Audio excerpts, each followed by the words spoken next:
All right. Good evening, everyone. I'm Rabbi Boxman. I am excited to share with you tonight my husband, Asher Seda. Asher is born and raised in Israel and is very well versed in Israeli politics, Israeli foreign affairs. He reads about 7 newspapers a day and knows a lot. He also served in the Israeli army. And a fun fact about him is that even though he's lived in the U.S. for about 15 years, he's never missed an Israeli election. And for those of you who know about Israeli politics, sometimes there are multiple elections a year. So I'm going to turn it over to Asher. He's all the way down the hall in a different bedroom, and he's going to begin by giving us a overview of the peace agreement. And then he's going to open it up for Q&A. And he's very informal, so feel free to unmute and ask your questions anytime they come up. And he loves being interrupted, so feel free to ask. And I'll turn it over to Asher now. Hello. Hi, everybody. Thank you for joining. Thank you. So the peace or the agreement with the Emirates, we don't feel the same excitement, I guess, right? It's the feeling of a peace. It's not, just a second. It's not as we felt in, well, I was a teenager, but I guess in 95, right, with the Palestinian. So we'll try to check it. We'll try to see what it is. We'll try to focus on three main aspects of it. One is the Emirates. Who are they? What's the role in the Middle East? Are they important? And the geopolitical, what? Oh, and the geopolitical situation in this part of the world. Right.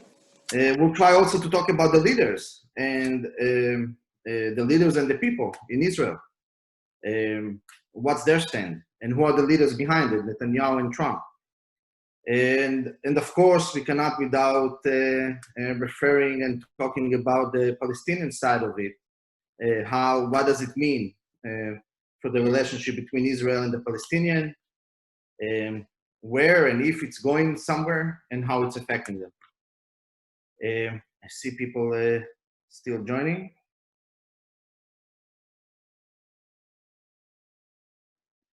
All right, let's start by actually. I see people still joining, right? I've got them. You focus on the talk. I'll let people in. Okay. Let's try by see the map, okay? To see what part of the world are we referring to. All right, Israel, right? Israel, and that's the Emirates. Okay. We don't see anything. Oh, you guys don't see the screen? You just see me? I see you, but not the screen. Ariel? I don't do that. We can't see it, Asher. Click. Optimize screen share. I don't. Again, I did a screen share if you want to check it, but.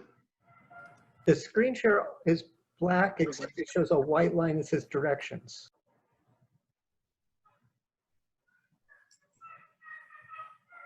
I apologize, just a second. Now? Yeah, now we can see it. All right. Israel, right? That's the Middle East, East Asia. Israel is right here, and that's the Emirates. You guys can see my arrow, right? Yes. All right, and this is the Emirates. Do you see, first to understand is look at the distance between the Emirates right here to Iran. Okay, it's literally there is a, yeah, it's very close, very close. Look how big is Iran, by the way, if you guys ever had a chance to see. The situation is the political situation, the geopolitical situation of Israel. It's, I don't know if many think like that, but it's It's getting better with our neighbors. I know it's hard to maybe believe, or it doesn't sound like that. But if you look at our neighbors, Egypt, we have a peace with them, right?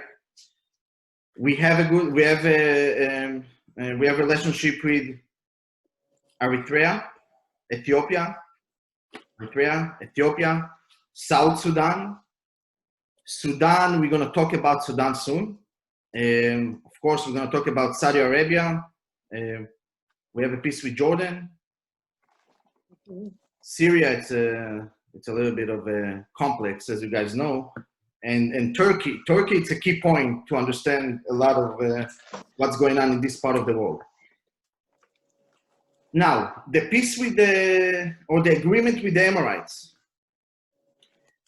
So let's be honest. There is a relationship between Israel and the Emirates after they started after the Oslo Accord in 94, 95.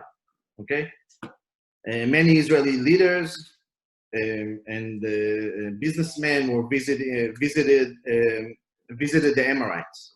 Okay. And maybe that's one of the reasons that it doesn't feel like peace to many, okay? Because one, the leaders that are involved in it. And second, it's that it's not a country that Israel had a direct war or any history of direct war. It's not Syria, it's not Jordan, it's not the Palestinian. But is it important or not? It is important. The fact that they agree to bring the relationship basically out of the closet, okay? And that's basically what really happened, okay? The relationship were there the whole time, but they finally agreed to bring it to light, okay? The short-term impact on it, it might not be as significant. I mean, I know there was an Israeli singer, Omer Adam, if you guys know him. He was a few months ago already sending letters to the prince, trying to get close to him. And the day after the agreement, he got an invitation to sing in the Emirates, and he's probably going to make millions. And so the short impact will be mostly, I believe, on the economical part of it. The long impact on it, we can start seeing now, okay? The Secretary of State Pompeo is already, I think, is now in Israel. Sudan, the speaker, the Sudan, the Department of the Secretary of State of Sudan already announced that there is no reason for a war with Israel. Of course, they came back on the word right after because it's still in cooking in a way, but they already start listening, already start hearing voices. Okay, there are a few countries that will join that. Their interest is very clear. They understand they're starting to see who's the real enemy they have. Each one of them in the area, if it's Africa or if it's Asia. One of the effects of the Iran deal and the Obama's administration policy in the Middle East caused the Emirates and the Saudi Arabia to get really close with Israel because they were afraid of the withdrawal of the impact that America and the influence that America will have and their action in the Middle East. Israel, as for the Iran deal, of course, Israel was the most vocal one because of the influence Israel had in Washington, but the one that was scary just as much, and if not more, were the Saudis or the Saudi Arabia and the Emirates, Qatar. Again, the war and the conflict they have between them, it's a whole different subject. The Sunni and the Shia, in many ways, it's worse than what they have or feel against Israel. Iran is a Shia state that try to spread their belief, one of the way of spreading it, and it's fairly new in the history. Till now, the vast majority is Sunni, and most of and they were the one who were always, the Shia were the one who were always suffering until they really have a state that it's a Shia majority. Also in Iraq, after the US put a new leadership in Iraq after the war. But Iran is the one, and what they do now is spreading it. They don't stay in Iran. They spread it. One of their main sources and way to spread it, it's through the Hezbollah. So the Emirates were in Emirates and the Saudi Arabia were turning their hand to Israel. You know, I was listening to a podcast where one of he was a political science professor, and he was saying that to look on agreements or relationship between countries as enemy as a war or peace, or enemy as a friend, it's a mistake. It's all about interest. Okay, and of course, you know, we don't need to go far back as England and France. We can see what happened close by when Israel had a very open and very warm relationship with Iran right before the Shia, during the Shia time, before the Cope, how do you say, when they took over the Islamic, and also Turkey. Turkey, until not far, Israel and Turkey had a very close relationship until, again, the radical Islam with Erdogan, the current president, get into the seat, and it's really become very there is a lot of tension between Israel to Turkey. If you guys remember the flotilla, when Obama had to basically, Obama forced Netanyahu to apologize to Turkey and to pay them, I think it was $23 million because the Israeli Navy SEALs were in order to stop the flotilla, they killed I think it was 10 Turkish citizens.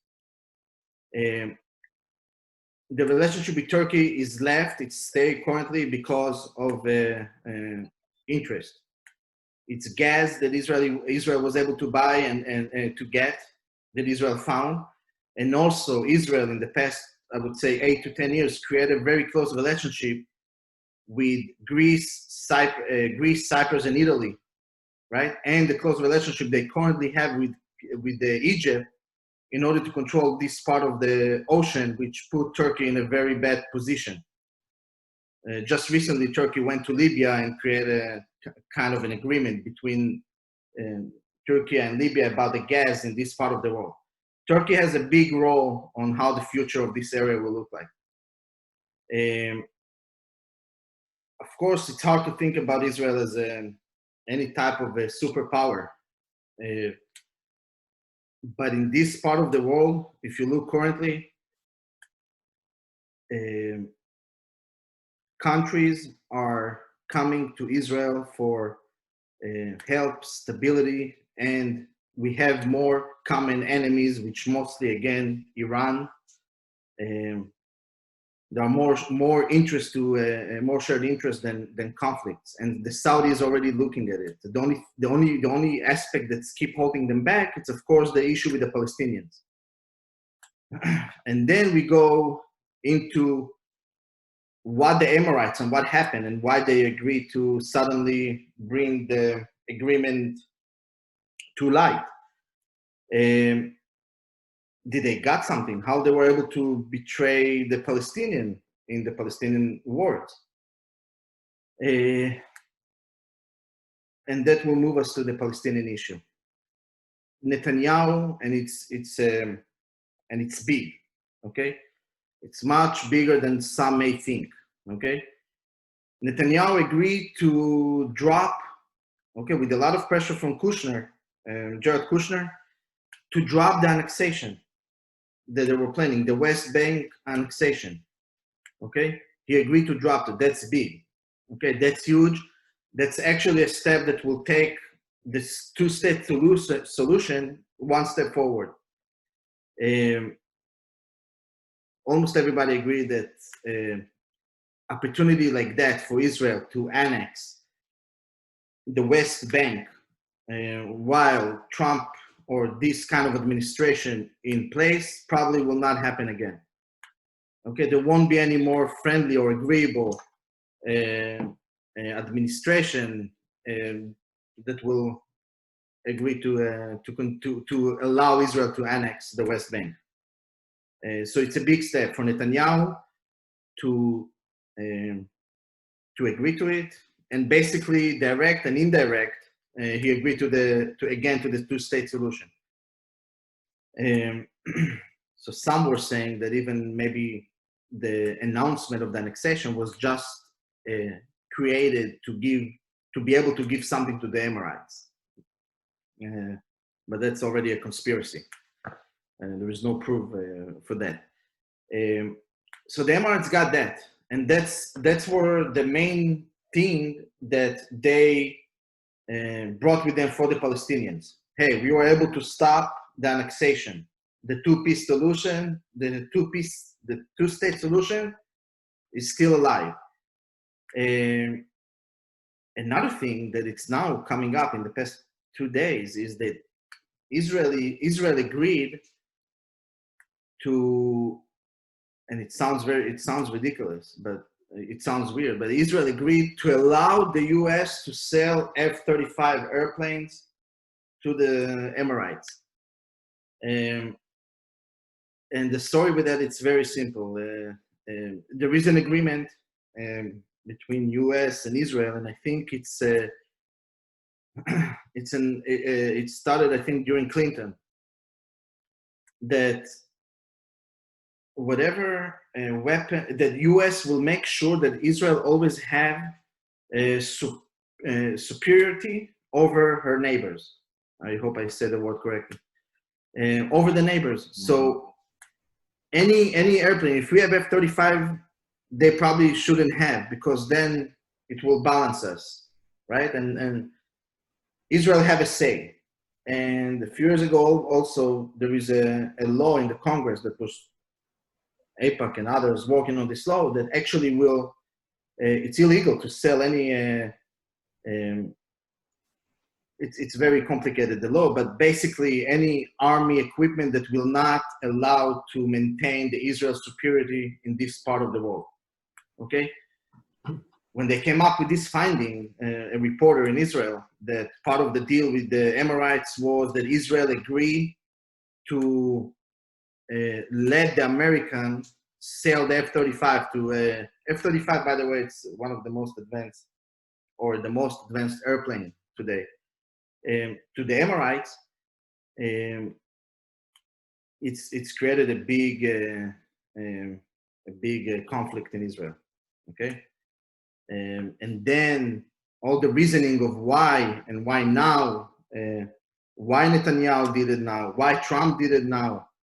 Was it timing? Was it the right timing? Or was it the election in the US? Or the opposition suggests that it's because Netanyahu's trial that stands against him, that he will try to move the attention or the fire away from him. There is every Saturday, or almost every weekend,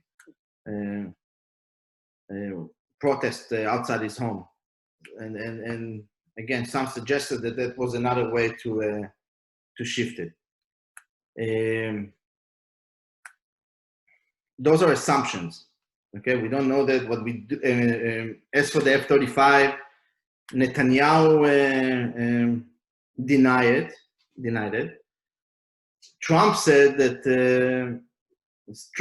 yes, we agree to, we will agree to sell it to the Emirates, but it wasn't part of the deal. So it's kind of in between. So that's the, just a second.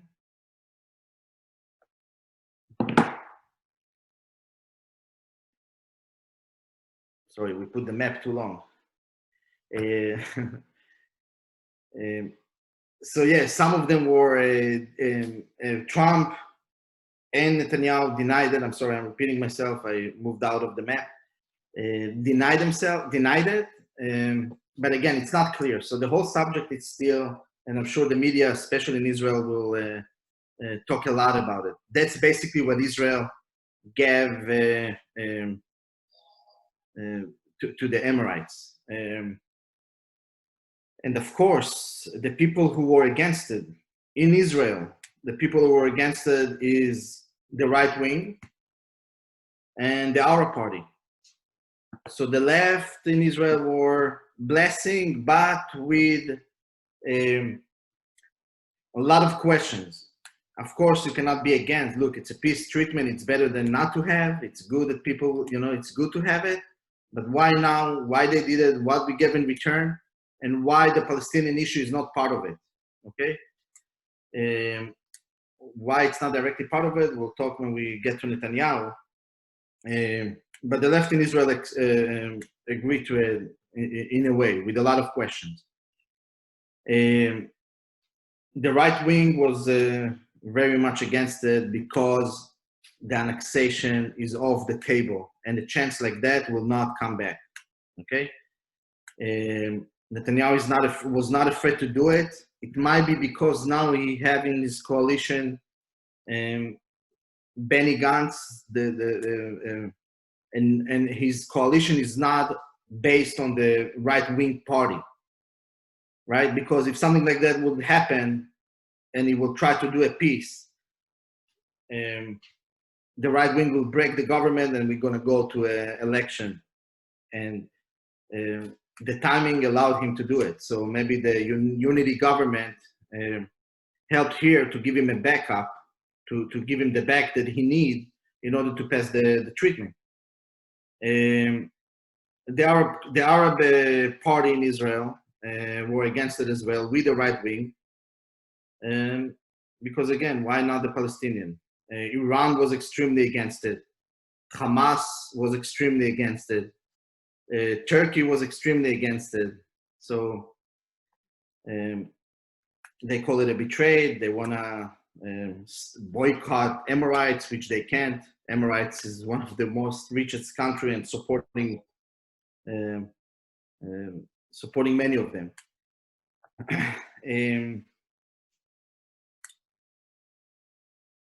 Questions so far?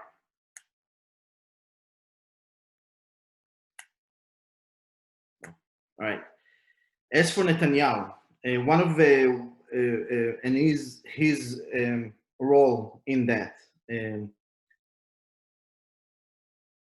there is the part that really, look, Netanyahu made. There's a lot of shtiks that he did along the years. He's one of the most brilliant politicians, Israel and in the world. He's and many think that it's one of the shtiks that he was pulling up to move the fire from the three accusation against him. Okay, he's now in the trial, so he was in court already as a prime minister for the first time. By the way, the Ehud Olmert was not a prime minister when he was he resigned before, and that's a big accusation against him. Of course, helping Trump in his election. His coming election also was part of it, as the critic says. Another thing many says along the years is another big things that happened with this treatment is that along the years the claim against Netanyahu not having a strategy. That was one of the big reasons. Okay, you don't want to give land back. But what is the strategy? How long are we going to keep continuing living and fighting with the Palestinians? What is the solution? What's your solution? And he always said that my solution is to actually continue with the rest of the Arab countries but leaving the Palestinian in a way on the side, without continuing with the Palestinian, without moving forward with the Palestinian issue, but moving forward with the rest, and that will cause the Palestinian to join. That was one of his main beliefs. And he said we will get it by being by people coming to us, by those countries find the need in us with our water technology. They signed under, I think it's under Netanyahu, most amount of a lot of African countries had agreements with Israel. And that was his philosophy. And one of the things that happened here is, and another thing that he said is that we can continue with peace, but we don't have to give land. Or land is not the only way. I want to try to see, I hope we can share it, a video of Netanyahu. Oh, just a second.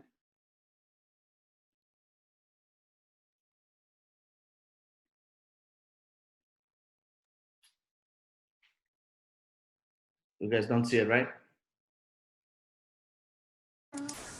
We can see. Oh, but why I don't see? Oh, okay. All right. This is everybody knows Meretz is the left-wing party in Israel, exactly the opposite from the right. If the Likud is center-right, the Labour Party or whatever left from the Labour Party is center-left. Meretz is left to the left. It's the left party, and we have, of course, the right wing on the right to Netanyahu. This is a rare, it's rare because Netanyahu doesn't go to the Knesset, to the Congress a lot, but this is a word, this is an exchange between Galon, the head of Meretz, to Netanyahu in the Knesset, in one of the Knesset committee. Again, it's rare because Netanyahu usually don't go there much. But we can try and understand the reason. I found it with the subtitles in English. By the way, you guys can hear the voice as well? Yes. Yes, perfect. מה שאני מציע לך זה להכיר במציאות. אם תכירי במציאות תוכלי להתמודד איתה. אבל את רוצה לשנות את המזרח התיכון בהבל פה. רצית מזרח תיכון חדש, קיבלת אותו. זה האסלאם הרדיקלי, שנמצא בכל עבר. זה כל שטח שאתה מפנה, אתה מקבל אסלאם רדיקלי. ואת רוצה להמשיך לפנות. כשאת מדברת על יוזמה מדינית, את רק מדברת על זה. על עוד פינוי, עוד שטח לאסלאם הקיצוני, עוד מנהרות, עוד טילים. ובכן, אני גורס אחרת. אני גורס אחרת. ביחס לחמאס, גרסתי אחרת ופעלנו אחרת. האם פתרתי את בעיית החמאס? בלי כיבוש מוחלט. בלי כיבוש מוחלט. אתה לא פותר את הבעיה, וגם אם תכבוש, יש לזה מחירים. האם אנחנו דנים באפשרויות הללו? תשובה היא, כן. האם נפעיל אותם? יש לנו כמה אלטרנטיבות, אבל אין לי אפשרות לטהר את המזרח התיכון סביבי מהאידיאולוגיות הרצחניות הללו, כשם שאי אפשר לטהר, לצערי, את סוריה או את עיראק מהאידיאולוגיה הרצחנית של דאעש, ואין לנו אפשרות כרגע לגרום, לצערי, לשינוי באידיאולוגיה האובססיבית של איראן, גם לגבי האימפריה האיראנית וגם לגבי ביטול קיומה של מדינת ישראל. לכן, בהיעדר יכולת כזאת, אני צריך לבנות את היכולת שלי להדוף אותם, להרתיע אותם או להכריע את המערכה במקרה שהיא נכפית עלינו. זו האסטרטגיה שלנו. זה מה שאני עושה פה. 20 שנה אני בונה, כמיטב יכולתי, את כלכלת ישראל, כדי שהיא תיתן לנו כלכלה צומחת, חופשית, טכנולוגית, עם תנאים נורמליים ליזמים, כדי שייתנו לנו את הבסיס הכלכלי לפתח את היכולת ההגנתית וההתקפית להגן על המדינה. בלי הבסיס הכלכלי אין לנו בסיס ביטחוני. ושני הדברים הללו יוצאים לנו פתאום, כיוון שאנחנו מעצמה טכנולוגית, כפי שאמר לי נשיא סין. הוא אמר לי, אתם מעצמה טכנולוגית עולמית. כן, הוא אמר לי, אנחנו 1.4 מיליארד, אמרתי, אנחנו עברנו עכשיו 8 מיליון. הוא אמר לי, אבל אתם מעצמה טכנולוגית עולמית. אנחנו מעצמה טכנולוגית עולמית, כי אנחנו מעודדים יזמות ושוק חופשי. ובכן, את שני הדברים הללו יצר כוח גדול מאוד כלכלי, טכנולוגי, וכוח גדול מאוד מודיעיני צבאי, כוח מאוד גדול. לא ברמה של המעצמות העל, אבל כוח גדול מאוד, הרבה מעבר ליכולתנו, לכוחנו המספרי. ושני הדברים הללו היום מביאים לנו גם כוח שלישי, וזה כוח מדיני, עם בריתות, במשך 60 יום, תקופה של 60 יום עכשיו. הייתי עם הנשיא טראמפ בוושינגטון, הייתי עם הנשיא פוטין בקרמלין, הייתי עם הנשיא שי בבייג'ין, ועוד מעט יגיע הנה ראש ממשלת הודו, מודי, 4 מנהיגים שבאים הנה, המעצמות. מתי היה דבר כזה בתולדות ישראל? זה נובע מהעוצמה שלנו. העוצמה הזאת, העוצמה הכלכלית, טכנולוגית, העוצמה הצבאית, מודיעינית, והעוצמה המדינית, הן הערובה שלנו לטפל באסלאם הרדיקלי סביבנו. הם גם הערובה, זהבה גלאון, להשיג שלום. משום ששלום יעשו עם החזק, אף אחד לא יעשה שלום עם החלש. I hope you guys were able to read the subtitles. That was, I think it was in 2016 or 2017 when they talk about where we're going, what's the solution, where do we go with the Palestinian issue, and this is to sum up really Bibi's ideology. The peace you do with the strong, you don't do with the weak, with the one with weakness. When you're in a weakness position, and the people who praise the deal, saying that here his ideology come into an effect. This is part of the solution that Netanyahu, agree or not with this ideology or with this strategy. It's actually more a strategy, but it's coming into an effect. Okay. I think that's it for the overview. If you guys have any questions.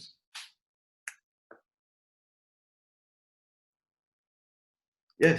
You guys don't need to just unmute yourself and speak freely. Yes. The question is to you. Are you enthusiastic about this deal?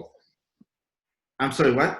Are you in favor of this deal with the UAE? Me personally, yes. Yes. Yeah, and I'm glad you asked the question. It's me that I wasn't very clear on my which side I am, which is, I guess it's good. Me personally, yes, of course. There is no look. Even the left in Israel and the moderate right won't say it's a bad deal. No one's, look, it's a peace agreement with an Arab country, or it's bringing to light, or it's not, maybe not peace, but it's a normalization of relationship with an Arab country. It's huge. It's huge, and it's important Arab country. It is important. It's a very rich country, and it's a country that we are sharing the same interest as for Iran. And the border, I just showed you when I got stuck on the map.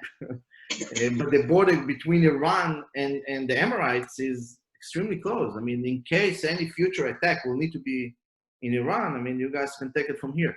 It speaks to. It's also yes. Yeah, well, it speaks to certainly the economic issues and Netanyahu's strategy, if you will. But what does it do, if anything, about the Palestinian issue, which is really what the enemy, if you will, holds on to as being, what kind of people are they? So for the Palestinian issue, look, again, the fact that Netanyahu, if I understood the question correctly, is how the Palestinian will take part of this picture. The fact that Netanyahu, okay, stopped the annexation, it's huge, okay? It's huge. That means that basically give them another chance to come to the table. One of the biggest thing with the Palestinian, and again, I'm sure if you ask people on the Palestinian side or other will tell you the opposite, but one of the biggest issues, as I can read it, was the Palestinian refusal to come to the negotiation table. As much as Obama even tried. The reason is because Netanyahu said, we are going to the negotiation, we will come to the table with no precondition. Okay? No precondition whatsoever. The Palestinians said, we're coming to the table only after you recognize our rights in Jerusalem, you recognize the refugees. They had a few preconditions. Mm-hmm. And of course, you stop the building in the settlement. So if some of you remember, Obama, I think in his first or second year, forced Netanyahu to freeze the settlement in the West Bank. And I think it was for 10 months. He almost, the government almost went to election because of the right-wing party sitting in Netanyahu's government by not building in the West Bank. But Netanyahu didn't build, and they didn't agree to come. They didn't agree to come. Today, I would say, even on the left, they see the Palestinians as the one who refused to come to the table without preconditioning. And Netanyahu don't agree. He said, let's go let's come to the table. Everything is on the table. But let's say that by canceling the annexation, he brought us closer than before. The two-state is still alive in a way. We have a question. Do you hear me? Yes, I just need to scroll. Yes. Yeah. I thought the annexation was only part of the West Bank, not the entire West Bank. No, it's a big part of the West. Right, it's a big part, but there won't be any kind of annexation. There won't be any kind. Look, the West Bank, we need to understand, there is a few parts. During Oslo, they divided to 3 parts, territory A, B, C. The territory they talk about, it's mostly the territory where there are over 500,000 Jews sitting there. Right. It's huge. It's not something that will be a part of a Palestinian state. And that's something that was part of the right-wing ideology to be able to settle. You know how the kibbutzim, when they came, they settled the land and created the kibbutzim. When they stopped, the right wing continued by going to the settlement. And today there are almost 500,000. So in any way, it won't be part of a Palestinian, but they talk about exchange and territory, but that's part of the negotiation. Okay, thank you. I have a question. Sure. I know you can't second guess, but is there any part of you that might believe that Trump's only interest in this is to win the American Jewish population in his vote? I don't think he believes that he will win the American Jewish population. He wouldn't believe it? I don't think he will believe. I mean, if you ask me personally, I mean, I think it's he'll get his 30%. I don't know if he thinks that he will. If he might will, is the evangelist, but Right. I don't know about the American Jewish people. It will, right? So, but I don't think it will be tremendous. It's part of Trump also. Again, if we try to create, I know that many will not think that he have any kind of ideology and stuff like that. But if we try to remove what we think about the person and look at the actions, the deal that he came to Israel, the deal of the century, or the deal of the deal of the century, it was part of it. It's all part of a way to put pressure on the Palestinians to come to the table. You continue to refuse, we move the embassy. You continue to refuse, we recognize you continue to refuse to come, we take more action.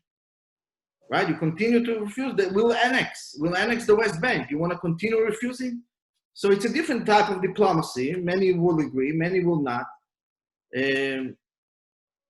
So if you want to believe that it was part of ideology, yes. I don't know about the. I wanted to ask you about the next generation of the Palestinian leadership. I read that they're spending so much energy trying to decide who's going to jockey for Abbas's position that they're having a difficult time creating a united front on how to react to what's going on. Is that going to be an impact, or if they wait it out and eventually more Arab states join in a pact with Israel, are they going to find themselves in a corner? That's, you got it into a part of Netanyahu's ideology, or strategy, not ideology. Yes, it's to cause them to come back and understand that, look, we are not going to be, Israel exists. Okay, we are there. You want to come and sit? We sit. Olmert gave them. The former minister Ehud Olmert gave them almost everything they asked. They even the biggest issue was always left the refugees.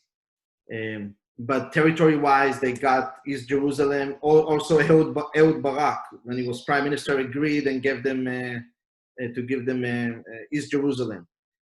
Olmert agreed on some amount of refugees to come back. And you need to understand, the refugees, when they talk about refugees, is not coming back to the new Palestinian state.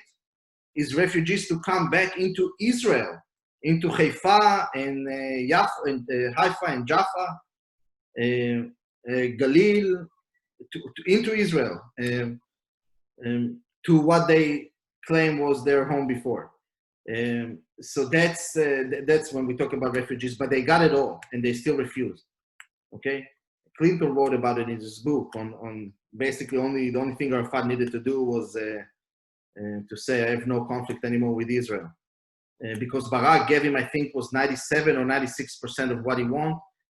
Where were settlement, if there was a certain amount of square footage or square miles of kilometers that were supposed to be in the Palestinian future state, but there were majority of Jewish, it will stay part of Israel, but they will get in return part in a different part of Israel, so there will be a territory exchange, so the amount of land they will get will stay the same. But it didn't work.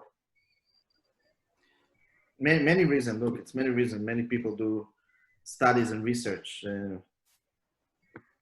Abu Mazen he's moderate. He's not supporting terror as Arafat, the one before him. Arafat, right after he signed the treatment, were sending his people to bomb them, to blow themselves in buses. And even the Israeli security services saying that Abu Mazen is trying to stop the terror attack. It's hurting the Palestinian cause. But it's there since, I think, 2006 was the election, if I'm not mistaken, with no election, nothing. He's controlling there with. Do we create another non-democratic country right next to us? For now, it's about from 2006 in power. Could you just review the A, B, and C parts of the annexation and go back again and talk about the B part and what would have been annexed and what wouldn't have been annexed? So we need to go deep into the Trump deal. But basically in Oslo, the A, B, and C were a mix. C were under Israeli control only, Israeli military and civil control. The B territory was Israeli security control, but civil Palestinian control. So it's a mix. The Palestinians take care of their civil, and Israel control the security. And territory A was only Palestinian security and civil. That's mainly the three parts that we're talking in Oslo. Today, what was supposed to be an annexed was mostly part of territory C, where the vast majority, again, almost 500,000 Israelis sitting there. There is Palestinians that were become an Israeli citizen. I think the numbers were around 50,000. But again, it's numbers that Israel can deal with it. The ratio in Israel, it's more than that. So even if they annex it, even if you annex it, it's still the ratio is fine. So it's about 50 or 60,000 that will have voting rights and will become citizens. I'm also in favor of this deal, but I found one caveat, which is the F-35 sale to the United Emirates that you mentioned.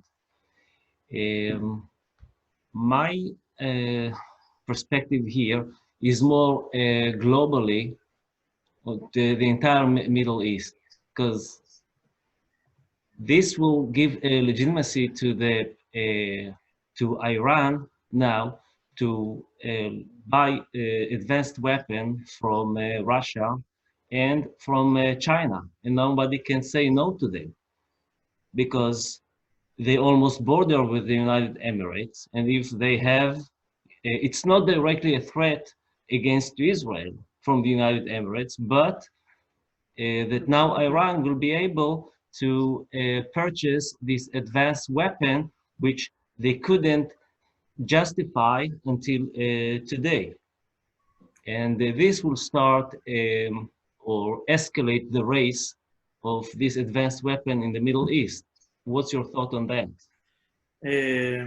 Look, if Israel agreed to silently not block the United States from selling it, there is a lot of risks that were taken. I'm not sure if the Israeli, I know the Israeli Air Force and the Israeli military, the head military were involved in it. So yeah, there are impacts. I know that one of the main things that Israel that Israel do to those airplanes is basically empty them out and put Israeli technology in the airplanes. So the Americans saying that this still will be their advantage. And I also don't know if the Iranians something stopping the Iranian and Russian to do business. I don't think they don't listen to any embargo, or they bypass any embargo on them, or any boycotts, or they don't listen to international law. So I don't know if it stopped them to do business. Bull was chomping the grass, pheasant was picking ticks off the bull partnership. There's a huge tree at the edge of the field. The pheasant very nostalgically looked at. The bull said, really try and see the whole humanities on it. So very hesitantly, the pheasant started pecking at a dung. And lo, on the very first day, it reached the first branch of the tree. In a fortnight, the pheasant is sitting on top of the tree. I don't know what's, I can hear. What's Who's talking? Oh. I don't know what's, maybe it was, I'm the only one who heard it? No, we heard it too. Oh, okay. So again, I don't know if something's stopping Iran from buying weapons from China and Russia, but if it's true, it's not something minor. You're right. I agree with you. Yeah, so far they, for example, the S-400, the very advanced missile, from the Russians, Iran wasn't able to buy it just because of these reasons. But from now on, who knows? Mm-hmm. Yeah, look, it's not Israel. At the end, don't really tell the U.S. what to do. But we need to understand the influence is huge, and you're right. If it's something that it's true, it might. There is a rolling impact of it. Yeah. Can you hear me now? Can I ask a question? I think I unmuted. I think I unmuted myself finally. Yes. Getting back to the Palestinians, do you think when Benny Gantz becomes premier, that there'd be a better chance to look at the two-state solution again?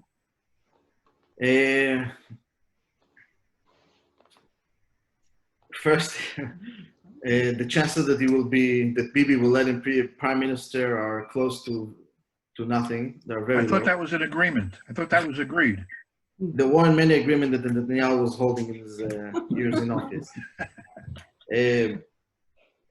Look, right now we are on a verge. I don't know if it's the right word, but we are very close to go to election. And Netanyahu found a way he found a cause in the agreement that if they don't agree on the budget, they can go to election. For now, it's on hold. They agree, but it was a minor crisis that we thought for a minute that we'll go to election. I don't think Gats have a chance. If they won't come to the table, even the left said there is no one to talk in the other side. And it's complicated in ways that, again, we need to understand. Okay, let's say you talk with Abu Mazen and you finish the conflict in the West Bank. What's going on with Gaza? What's going on with Gaza? It's a terror organization. They don't listen not to Abu Mazen, the head of the Palestinian, and not to no one. They got elected in, yes, it was 2006. Hamas got elected, and since then, no one have any way to control anything that's going on over there besides the Hamas, Iran. Right. So it's you're dealing with it's very complicated. And if he had only 2 years, let's say he will be a prime minister, If you have 2 years, I personally don't see a way. But that's an opinion. Thank you. What is the role of Saudi Arabia? Is there any possibility that they could ally with both Israel and the UAE as a united force against the Iranian caliphate? Yeah, that's actually what they do now. Again, the relationship with Israel and Saudi Arabia is the same relationship, almost the same relationship as they had with the Emirates before the peace. So it's under the radar, okay? And the big talks are now to get Saudi Arabia on board. So if you talk about long-term impact and why this agreement is so important, it's not just what we have with the Emirates and how it's going to affect their surrounding countries. If you guys remember the map, it's Qatar and it's Sudan in Africa, Oman, also all the countries around there. So basically it will leave Yemen on the side that no one really, there's no impact. Yemen on anything, but if it's going to be the Saudi Arabia, it's basically we're leaving Iran, we isolate Iran in a way. And it will completely stop them. If Israel is able to completely stop them, what from the? No, if they have Saudi Arabia in a coalition, Iran is marginalized, and because Syria is a non-entity, they are so screwed up. Nobody's going to fix them for 20 years. Right. So what do they have? Iraq and Lebanon and Gaza. Right, and you guys remember Turkey from the beginning. Turkey is a big part of all of it. I mean, it's a whole different discussion, but what's going on in Turkey, it's a big part of it. Changing of interest, and by the way, to Mr. Yitzhak, it's one of the worries that we have is, look, again, if you talk about interest, it's, yeah, we have a good relationship now. We have a shared interest with the Emirates now. Exactly. Right? What will happen when it will end? It happened in Iran. I remember stories and podcasts I'm listening to about how the Israeli generals were escaping from Iran after the Shia was took down. I remember stories that I was told in podcasts. Also in Turkey. In Turkey, I was an adult. I remember Turkey. I remember my parents going visiting Turkey. I mean, we still go there. I have a question about Turkey. I heard that they were trying to take over some of the Greek islands. Have you heard any of that? Yeah, they have a lot of conflict in the Kritim. How do you say in English? Kritis or? Great. And of course, Cyprus, the northern part of Cyprus. Yeah. But that's what Israel did. And it's a lot of gas. And Turkey is dependent on gas tremendously. Most of her gas, she's purchasing most of her gas, and it's coming from Russia. They don't have historically, they don't have a good relationship with Russia. So they really depend on them. And now Israel is starting to find gas in this area, and that's why they went to an agreement with Libya. And yes, to your question, they have a long time conflict with Greece and Cyprus about controlling Yamaga. It's the water, the canal, or yeah. So they have a long time conflict. It never came to a armed conflict, because we need to remember, Turkey is trying for, I think since 2005, for many years to join the UN, and the UN blocking them time and again. Right. I think in 2017 was the last time, and the UN said all those radicalization that your country going through, it's a big no. EU. The EU, yeah, the European Union. Yeah. Yes. They're also members in NATO, which is also make it complicated for them to take these kind of actions against Crete or Greece. Yeah, Yeah, they don't, you know how they say, two countries with McDonald's probably won't go to a war. So, I mean, it's...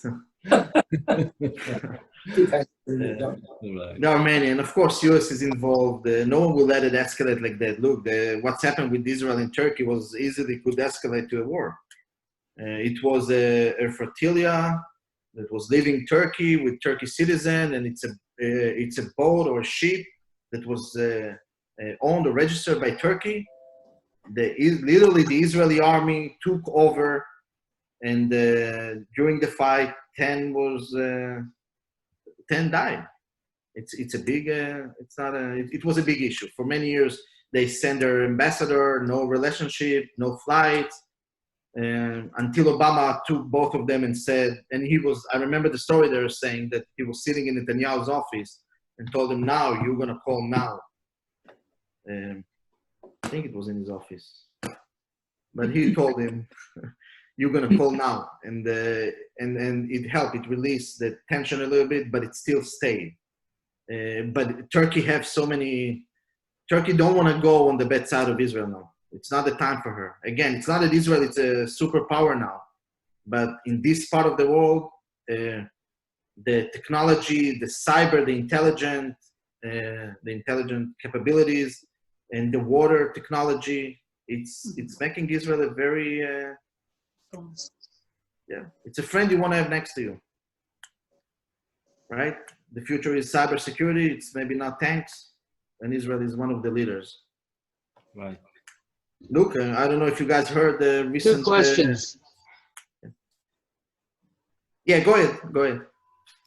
I'm sorry. Two questions, both of your opinions. One, on the favorable side, do you think this will have a good reaction in international things in the UN, the resolutions that have been historically anti-Israel, the opinions, the BDS things? You think that an agreement between Israel and the Emirates, or possibly Israel and other Arab countries, will ease that, will make it more tolerant to Israel? And on the bad side, sometime I suspect you may trust Netanyahu more than I do, but at some point the right-wing interests, including the American interests who have been funding the settlements, I think that our ambassador to Israel is one of the major supporters or underwriters of some of these settlements. At some point, when if it blows up, will this create a more harsh reaction against Israel, not only by Arab states, but by unaligned states? Look, as for the UN, I believe I speak for many Israelis. There is not much, we don't put our hopes in the UN, okay? A lot of animosity. And what? Animosity. Yeah, it's not now if it will create, if there will be, I mean, if there will be an impact, I'm sure there will be still countries, but again, it's all a matter of interest. If countries will believe that they want to be on Israel's good side, they will also react differently in the UN. Think about the pressure that even the Europeans... But they might want to be on, but they might want to be on Saudi Arabia or Emirates' good side now. Right, but if now they're on Israel's side, I mean, if Israel is aligned with Saudi Arabia and Emirates, it might be different.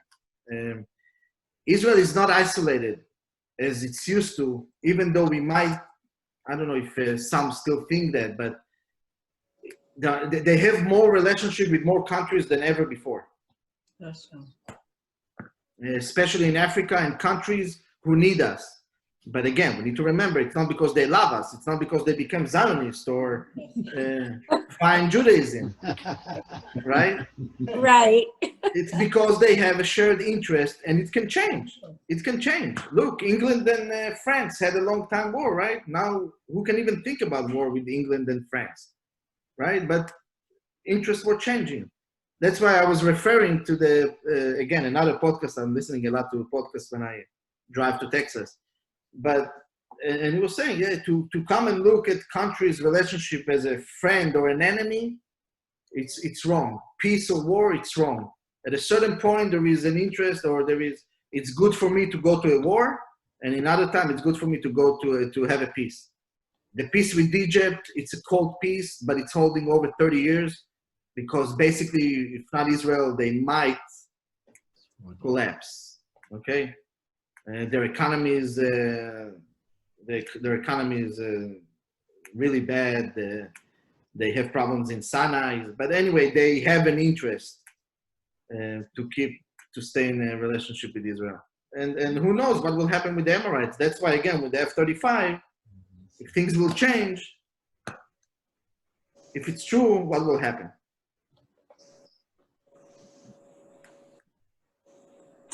Questions? How about Lebanon in this mix? I know that they are protesting.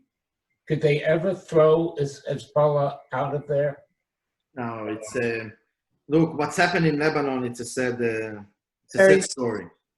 It's a really sad story of a country that was took over, hijacked by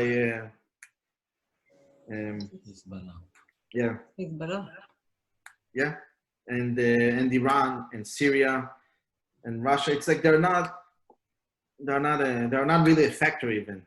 It's impossible for them to throw away Hezbollah. It's almost again, Hezbollah is not operating on their own. Hezbollah is a front wing of Iran. Iran cannot attack Israel from, you remember the map, right?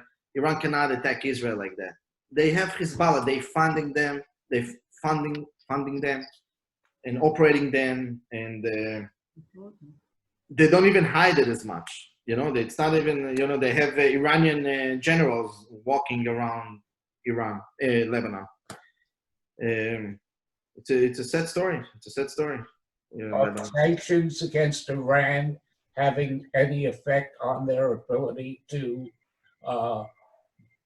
be a proxy in Hezbollah and Hamas? Yeah, the Hezbollah have a lot of funding issue. Also, don't forget that Iran is deeply also in the war in Syria through the Hezbollah and other organizations. So Iran is in a deep, is in a really bad position. And they mostly afraid of the people who uprise against them. And they're already starting some signs. They know how to shut them down very quickly. But that's what they're afraid the most. But the sanction put them in a very bad position that Russia, Cuba, China, I think are the only ones probably that do business with them. And now what the US couldn't stop at the UN, some of you probably know, with the sanction. But I'm sure you guys heard the nuclear blows in all over Iran and all their problems with their nuclear facilities that happened recently by with an unknown reason. So Israel is keep doing silent activities to stop the Iran nuclear.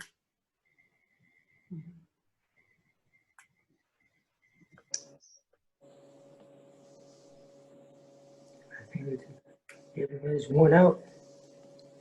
All right. Any questions? What about Dubai? I haven't heard anything about Dubai and the effect of this in the Arab Emirate, United Arab Emirate. Dubai, if I'm not mistaken, is now the question got me confused. But yeah, Dubai is part of the Emirates. Yeah, Dubai is part of the Emirates. So the Emirates is basically a group of 7 monarchies combined together, and they are part of it. Mm-hmm. Yeah. Which seems like it would be very good because their economy is very strong. Oh yeah. The Emirates in general, they're extremely strong. look, it's a 10 million people in Dubai, and I think it's 1.5 only citizens. So most of them are, Indians and yeah. All right. Any questions? No, I think we're done. All right. Thank you very much, guys. Thank you for You your time. did a wonderful job. Thank you. So much. Anytime. If I know. Thank you Thank you very much. You're welcome. Thank you. Bye. Night. Thank you. Very enlightening. Thank you. Thank you.